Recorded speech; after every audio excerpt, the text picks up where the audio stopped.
अस्सलामुअलैकुम। हसन बोल। अस्सलामुअलैकुम, नमस्ते, क्या हाल चाल है। हमारी एक और वीडियो में आपका स्वागत है। और कैसे हैं आप लोग? कैसे हैं? उम्मीद करते हैं आप सब ठीक ठाक होंगे। उम्मीद करते हैं भाई हम सब ठीक ठाक होंगे, आप सब ठीक ठाक होंगे। और वीडियो शुरू होने से पहले क्या करते हैं, शायद वीडियो को लाइक करना है, सब्सक्राइब करते हैं, और वो जो बेल आइकन ऑन करते हैं भाई। जो लाल वाला बटन है ना, उसके ऊपर किसी तरह खुद बैठ जाए, आप वो वाले किसी को भाई बिठा दे यार, वो वाले दबा भाई, दे उसको। वो वाले भाई नहीं कर रहे। कौन सा भाई यार आप कर लो यार, ये बैठे ना इस सोने में, ये कौन है? कौन है अपना भाई? यार भाई कर दो सब्सक्राइब। और वो वाले कोने वाले वो देख रहे हैं दूर से बैठ के, वो भी नहीं कर रहे। करो यार प्लीज सब्सक्राइब तो करो यार। सपना देखा रात को भाई? कोई सपना नहीं देख लिया। ड्रोन ख्वाब देखा, इसके दिमाग पे तो भाई असर है। आज की वीडियो ग्रेटर नेपाल, ठीक है। तो इसके ऊपर काफी रिक्वेस्ट आ रही थी, क्योंकि ये वीडियो जो है ना, असल मेरे ख्याल कोई नेपाली में है, लेकिन मैंने वो चेक की थी, वो वीडियो हो गई डिलीट। लेकिन वो मिल नहीं रही। इंडियन चैनल, इंडियन को ये उसने ग्रेटर नेपाल के ऊपर बनाई हुई है। तो ये वीडियो देखते हैं कैसी बनाई हुई है उसने। अच्छी हो सकती है मेरे ख्याल, या नहीं भी हो सकती है। अंदर कोई गलती हो तो नीचे आप कमेंट करके बताएं, कोई वीडियो में गलती है, कोई हमारे से हो जाए। एक बात और मैं ऐड करना चाहता हूँ यहाँ पे। तो पहले भी मैंने एक वीडियो में बोला था कि अगर आप लोग हमसे लाइव बात करना चाहते हैं तो नीचे कमेंट, अगर ज्यादा से ज्यादा कमेंट आए कि हम लोग आपसे जरूर बात करना चाहते हैं। लाइव बात कैसे कह रहे हैं? लाइव मतलब हम लोग एक ऐप में लाइव आएंगे, आप लोग हमारे साथ अटैच होंगे, हम लोग आईडी देंगे, पासवर्ड देंगे, जो भी देते हैं, तो उस हिसाब किताब से फिर आप लोग हमसे बात कर सकते हैं, जो भी सपोर्ट भी कर सकते हैं उसमें हमें। तो भाई फिर करते हैं वीडियो शुरू। हम तो दूसरे गोला में नहीं रहते, तो लाइव चलता है। Good to be back.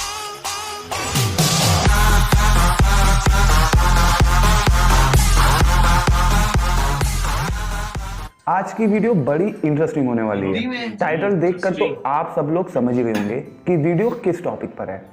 लेकिन इस वीडियो को शुरू करने से पहले मैं एक बड़ी इंपॉर्टेंट बात आप सब लोगों से करना चाहूंगा। मैंने जो अपनी पिछली वीडियो बनाई थी, एक्चुअली वो इस रूमर को क्लियर करने के लिए बनाई थी कि नेपाल ने कभी भी भारत से मिलने की बात नहीं करी, जिसको मैंने बड़ी क्लियरली से अपनी वीडियो में समझाया है।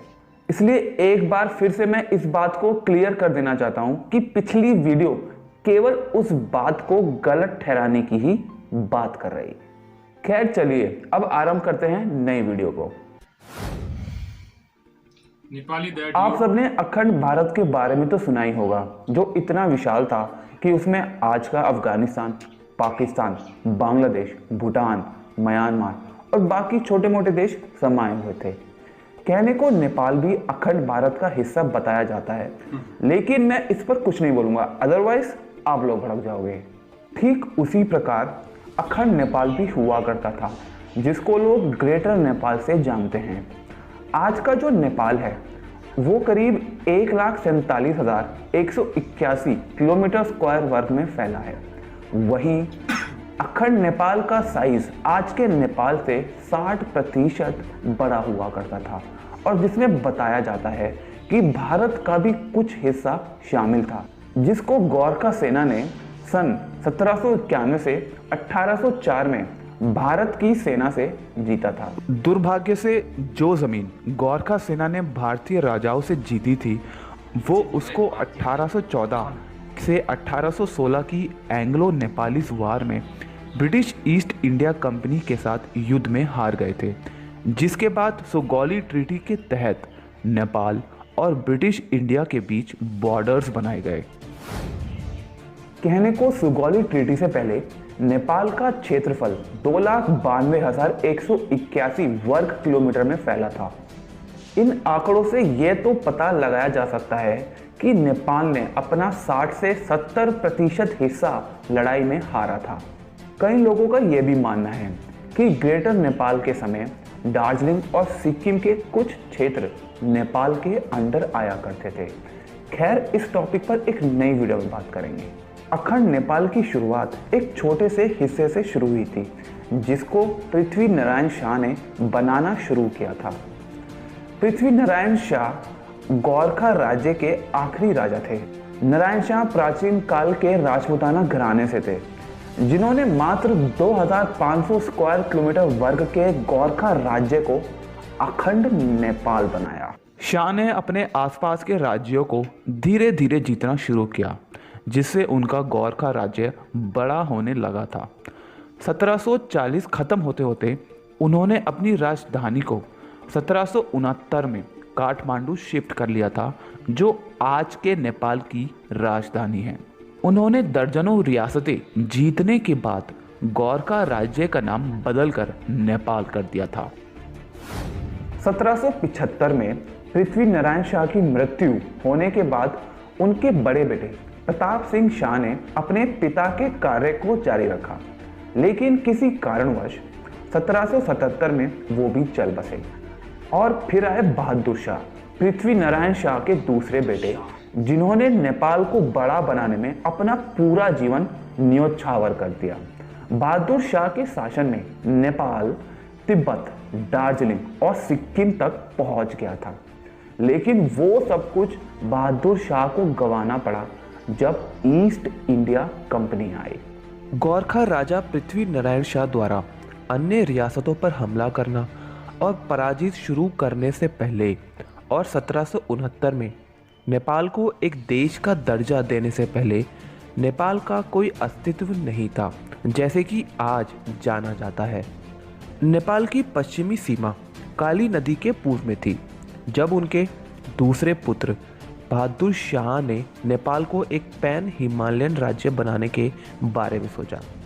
बहादुर शाह और उनके उत्तराधिकारियों ने 1790 के बाद काली नदी के पश्चिम में राज्य जीते और सतलुज नदी से परे नेपाल की सीमाओं को पश्चिम की ओर बढ़ाया, जब तक कि 1809 में यह सब कुछ बदल नहीं गया और कांगड़ा राजा ने महाराजा रणजीत सिंह की मदद से पूर्व में गोरखा सेना को पीछे धकेल न दिया। बहादुर शाह ने अपने राज में तिब्बत को भी जीतना चाहता, जिसके लिए उसने तिब्बत पर 3 साल तक अटैक भी करा।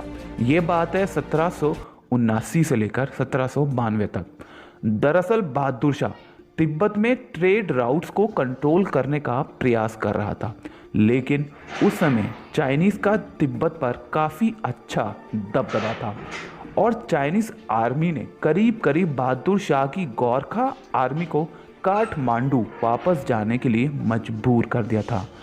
इसके बाद नेपाल और चाइना के बीच एक पीस ट्रीटी साइन हुई, जो सिनो नेपालीस ट्रीटी से जानी जाती है।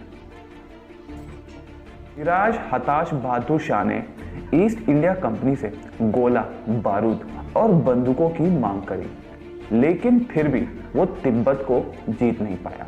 बहादुर शाह के बाद आए राजाओं ने इस कोशिश को चलाए रखा और वो सिक्किम के कुछ हिस्से को जीतने में कामयाब भी रहे, क्योंकि उस समय सिक्किम का राजा चोगल चाइनीज जितना पावरफुल नहीं था। अब जरा इन दोनों नक्शों पर नजर डालो। यह दोनों नक्शे नेपाल और ब्रिटिश इंडिया की सरहद दिखाते हैं। पहला नक्शा ईस्ट इंडिया कंपनी ने 1795 में बनाया था, जिसमें नेपाल की सरहदें दिखाई पड़ती हैं कुमाऊं और गढ़वाल को जीतने से पहले। दूसरा नक्शा 1805 का है, जिसमें नेपाल का क्षेत्रफल काफ़ी बढ़ गया था जब उन्होंने बाकी राज्यों पर विजय प्राप्त करनी शुरू कर दिया था। यहाँ तक उन्होंने कांगड़ा की ज़मीन पर भी नेपाल का झंडा गाड़ दिया था, सतलुज नदी के पास। लेकिन वो हिस्सा नेपाल को ब्रिटिश इंडिया को वापस देना पड़ा सुगौली ट्रीटी के बाद। अब हमें पता तो चल गया है कि प्राचीन काल में नेपाल काफ़ी बढ़ गया था। शाह डायनेस्टी ने नेपाल को एक बड़ा देश होने का दर्जा भी प्रदान किया, लेकिन ग्रेटर नेपाल की जागरूकता लोगों के अंदर साल 2000 के बाद ही आई है, जब नेपाल में कम्युनिस्ट पार्टी आई। अब ग्रेटर नेपाल का जो कॉन्सेप्ट है वो थोड़ा सा पेचीदा है, क्योंकि ग्रेटर नेपाल में हम जिन टेरिटरी की बात करते हैं वो केवल वही हिस्सा है जो ब्रिटिश ईस्ट इंडिया कंपनी ने नेपाल से वापस ले लिया था। हम इसमें तिब्बत का वो हिस्सा इंक्लूड नहीं करते जो चाइनीज ने हड़प लिया था। आज भी कई लोग नेपाल में भारत को पसंद नहीं करते, क्योंकि उनका मानना है कि भारत ने उनका वो हिस्सा जबरदस्ती ले लिया था। इसी साल उस हिस्से को वापस लेने की मांग भी करी गई। नेपाल की एक एनजीओ ने सिग्नेचर कैंपेन शुरू किया, जिसमें यूएन से अपील करी गई उत्तराखंड और दार्जिलिंग के उस हिस्से को वापस करने की जो 1816 की सौगाली ट्रीटी में नेपाल के राजा को देना पड़ा। यहाँ पर एक बात हम सबको समझनी पड़ेगी कि पास्ट में हुई चीज़ों को तो हम बदल नहीं सकते, और नेपाल के नेशनलिस्ट जिस प्रकार 1816 में हारे गए लैंड को वापस मांगने की बात कर रहे हैं, उससे केवल केओस और बढ़ेगा, और वो इतना बढ़ सकता है कि कहीं ना चाहते हुए भी नेपाल और भारत के बीच युद्ध न छिड़ जाए। और यदि ऐसा हुआ तो हम सब जानते हैं कि नेपाल इतना पावरफुल नहीं है कि वो भारत से युद्ध कर सके, इसीलिए वो चाइना से मदद की मांग कर सकता है, और ये लड़ाई वर्ल्ड वॉर भी बन सकती है। लेकिन मेरे नेपाली दोस्तों, ये बात तो आप लोगों को भी समझनी होगी कि वो भारत अंग्रेज़ों का था जिस पर हम लोगों का कोई भी कंट्रोल नहीं था। भारत नेपाल से नफरत नहीं करता। आप लोगों का सप्रेम स्वागत है हमारे देश में। अखंड भारत हो या अखंड नेपाल, ये आज तक का रिकॉर्ड है कि भारत और नेपाल कभी एक दूसरे से नहीं लड़े। पूरी दुनिया में शायद ही ये दोनों ऐसे देश होंगे जो एक दूसरे के इतने पास होकर भी कभी भी एक दूसरे के खिलाफ नहीं गए, और इसी बात पर मुझे गर्व है। चलिए इस वीडियो का अंत यहीं करते हैं। यदि मेरे से कोई पॉइंट्स छूट गए हों तो आप कमेंट्स में ज़रूर बताइए।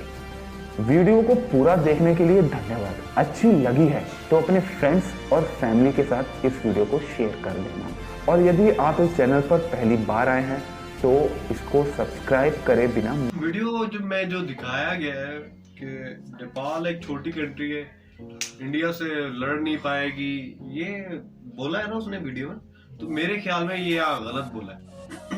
क्यों? क्योंकि यार ये आप सोचो कि भले वो छोटी कंट्री है नेपाल, पर उसके अंदर पावर है। उसने वो कंट्री ने आप लोग को ऐसे ही गोरखाली आर्मी नहीं दी, और उसी की गोरखाली आर्मी की वजह से आज आप लोग सेव है। सही बात है ना ये? तो ऐसा इतना उनको नीचा मत दिखाया क्योंकि वो आपसे ज्यादा पावरफुल है। और जहाँ तक ये काले पानी और इसका इशू है तो मैं सपोर्ट करूंगा नेपाल को, क्योंकि ये नेपाल का ही है काला पानी। और तुम लोग क्या कहना चाहते हो यार? बस बात तो आपकी ठीक है, कुछ चीज में नेपाल पीछे है, ये नहीं कि नेपाल पीछे नहीं है। कभी बार तू ये देखता है कबड्डी, कुछ चीज में नेपाल पीछे है, लेकिन तुम्हारी भी बात ठीक है। कबड्डी तू देखता है? कबड्डी हाँ देखते हैं। कबड्डी में मोटा बंदा हारता है या जीतता है? हारता है ना, पतला बंदा जीत जाता है। तूने एक वो सुनी है ना कहानी? सही बात है। वो पतला बंदा जीत जाता है और मोटा बंदा हार जाता है। तो इंडिया इतना गरूर मत करे अपने इतने बड़ी कंट्री को लेके। नेपाल भी कोई चीज इतनी छोटी चीज नहीं है जिसको आप समझ रहे हो। तो जब बंदा घुसता है ना तो फिर आगे तो हमारे मुंह से कुछ निकल रहा है गलत ही। तो वीडियो मुझे ठीक ही लगी, और मेरे दिल में जो था मैंने वो आप लोग को बता दिया।